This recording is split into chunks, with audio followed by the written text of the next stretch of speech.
Whoa, doing this filming on a hill, feel like I'm about to fall back. So it's whoa, that's a long way back. Okay.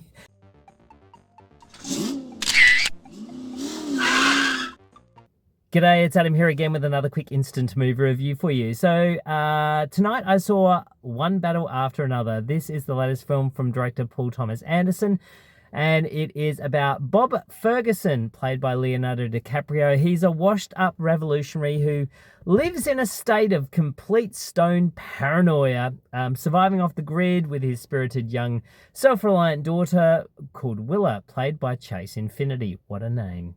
When his evil nemesis resurfaces from the past and Willa goes missing, the former radical scrambles around to try and find her, helped by a lot of people and battling with the consequences of their past. This film also stars Tiana Taylor, Benicio del Toro, and Sean Penn as Stephen J. Lockjaw. What a name.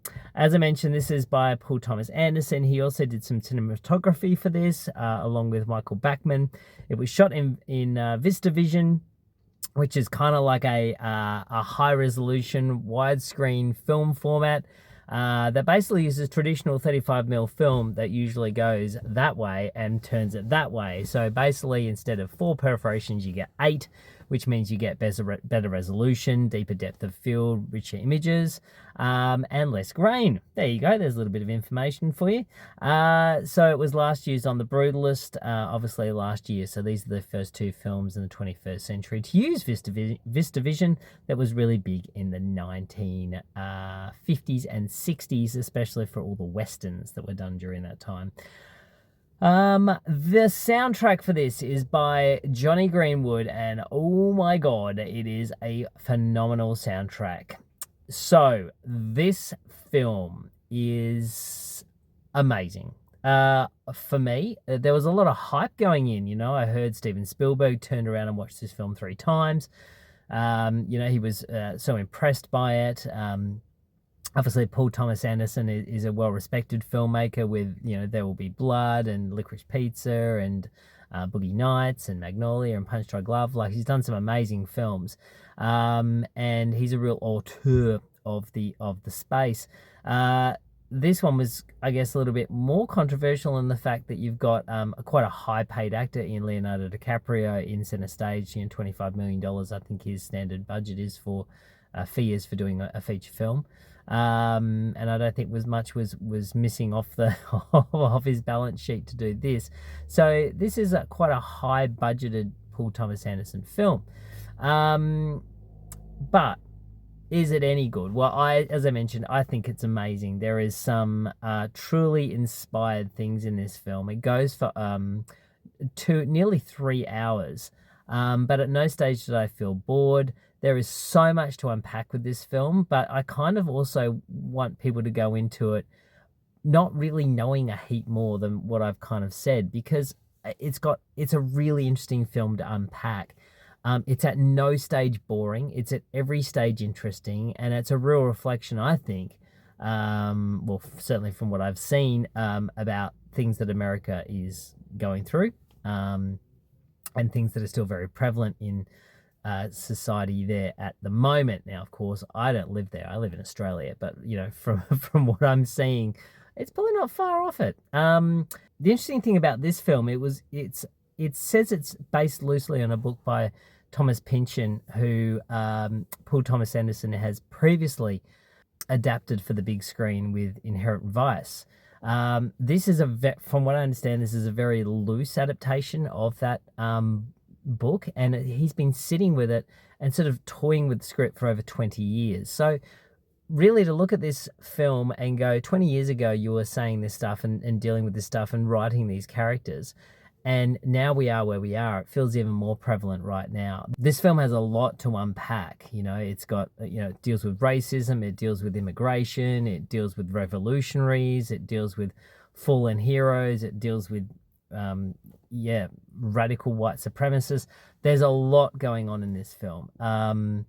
But the most interesting thing about it, as well as all that, is it's funny. It's funny. It's action-packed, it's dramatic, it's thrilling, it's amazing to look at. The actors are phenomenal. The characters are unsettling and feel strangely real. And it's just a really amazing package, this film.